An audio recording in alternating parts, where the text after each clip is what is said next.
नमस्कार दोस्तों, स्वागत है आपका टेक्नो डिफेंस अपडेट पे। तो दोस्तों, आप सबको पता होगा कि भारत ने अपने पहले स्वदेशी एयरक्राफ्ट कैरियर यानी कि आईएनएस विक्रांत को बना करके अपने बेड़े के अंदर शामिल कर लिया है, जिसके लिए अब हमको फाइटर जेट्स चाहिए। क्योंकि अभी के लिए अगर आप हमारे नेवल फाइटर जेट यानी कि मिग 29K को देखते हैं तो ये हमारे पास पर्याप्त संख्या में मौजूद नहीं है, जिससे कि हम दोनों विमान वाहक पोत से इनके जो ऑपरेशंस है उसको कर सके। हमारे पास केवल 42 से लेकर के 45 की संख्या में ऐसे फाइटर जेट्स मौजूद है। लेकिन भारतीय नौसेना मिग 29K की परफॉर्मेंस से इतना ज़्यादा खुश नहीं है, क्योंकि अभी इनको केवल 10 से लेकर के 12 साल हुए हैं भारतीय नौसेना की सर्विस में, लेकिन इनकी जो परफॉर्मेंस है वो इतनी ज़्यादा बेस्ट नहीं रही है। तो इसी के कारण अब भारतीय नौसेना को FA-18 सुपर हॉर्नेट या फिर जो राफेल एम फाइटर जेट हैं ये लेने पड़ेंगे। साथ ही साथ पूरी दुनिया में आप सबको नेवल फाइटर जेट के ऑप्शंस के तौर पर काफ़ी ज़्यादा कम ही फाइटर जेट देखने को मिलेंगे।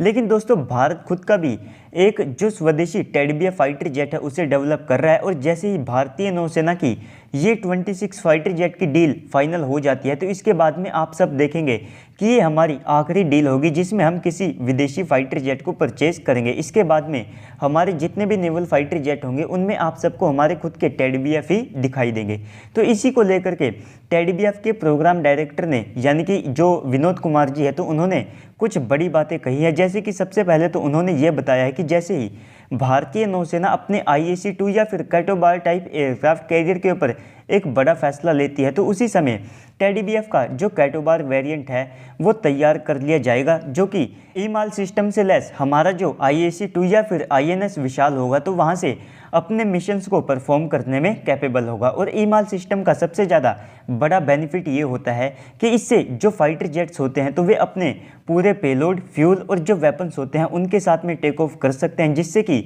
उनकी जो कैपेबिलिटीज़ है उनका आप पूरा फ़ायदा उठा सकते हैं। इसी के साथ में जो हैवी वेट अवॉक्स होते हैं तो उनका भी यहाँ पर यूज़ किया जा सकता है, जो कि आप सबको काफ़ी ज़्यादा बेटर सर्विलांस की कैपेबिलिटीज़ प्रोवाइड कराते हैं। इसके बाद में अगर आप टेडीबीएफ के नंबर की बात करते हैं तो सबसे पहले तो ADA और जो हमारी भारतीय नौसेना है ये अपने INS विक्रमादित्य और IAC-2 के लिए जो टेडीबीएफ फाइटर जेट है इनको सबसे पहले प्रेफर करेंगे। लगभग 45 के आसपास जो स्टोबार टाइप के टेडीबीएफ है इनको INS विक्रमादित्य के लिए बनाया जाएगा, क्योंकि अगर आप राफेल या फिर FA-18 को देखते हैं तो ये एयरक्राफ्ट इनकी लिफ्ट के ऊपर फिट नहीं होते हैं। तो सबसे पहले तो 45 की संख्या में स्टोबार टाइप टेडीबीएफ लिए जाएंगे। इसके बाद में जो हमारा IAC-2 या फिर INS विशाल होगा जो कि एक सुपर कैरियर होने वाला है तो उसके लिए 50+ की संख्या में जो कैटोबार टेडीबीएफ है भी यहाँ पर परचेज किए जा सकते हैं। तो अगर आप कैटोबार टाइप वेरिएंट की बात करते हैं तो उसमें इसके जो लैंडिंग गियर है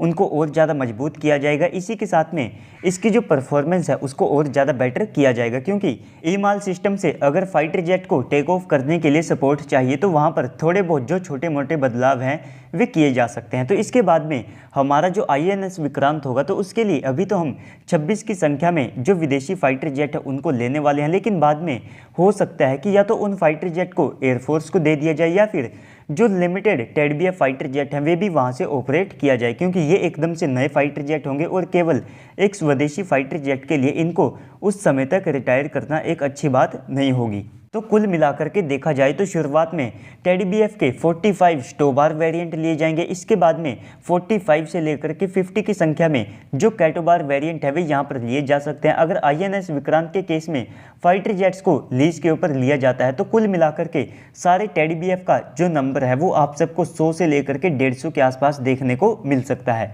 और भविष्य में इस फाइटर जेट का पोटेंशियल काफ़ी ज़्यादा है, क्योंकि ट्विन इंजन कैटेगरी में आप सबको मीडियम वेट कैटेगरी के जो फाइटर जेट्स हैं वे काफ़ी ज़्यादा कम देखने को मिलेंगे, जिससे कि हमारा जो टेडीबीएफ का और का वेरिएंट है वो भी ये जो गैप है इसे फिल करने में मदद करेगा। और पूरी दुनिया में जो 5th जनरेशन फाइटर जेट्स हैं तो ये कैरियर ऑपरेशंस के लिए उस लेवल के ऊपर मैच्योर नहीं हुए हैं कि इनसे जो 4.5+ जनरेशन के नेवल फाइटर जेट्स हैं इनको रिप्लेस या फिर रिटायर किया जा सके। तो ऐसे में ये जो 4.5+ जनरेशन के फाइटर जेट्स हैं ये एक लंबे समय तक कहीं पर भी नहीं जाने वाले हैं। तो इन्हीं सब कारणों की वजह से भारतीय नौसेना का ये डिसीजन काफ़ी ज़्यादा बेटर माना जाता है कि उन्होंने एक नेवल एमका को बनाने के बजाय यानी कि एक 5th जनरेशन के फाइटर जेट को अपने नेवल ऑपरेशंस को परफॉर्म करने के बजाय एक 4.5+ जनरेशन के फाइटर जेट को प्रोक्योर करना ही काफ़ी ज़्यादा बेटर समझा। और ओवरऑल इसका जो इंडक्शन है वो आप सबको 2031 यानी कि 2031 के आसपास देखने को मिलेगा। तो दोस्तों इस सब के बाद अब आप सबको क्या लगता है कमेंट सेक्शन में बताइएगा। साथ ही साथ अगर आपको वीडियो अच्छी लगी है तो वीडियो को लाइक कर दीजिएगा, चैनल को भी सब्सक्राइब कर दीजिएगा। तो चलिए दोस्तों आज की इस वीडियो में इतना ही, मिलते हैं अगली वीडियो में, तब तक के लिए गुड बाय, जय हिंद।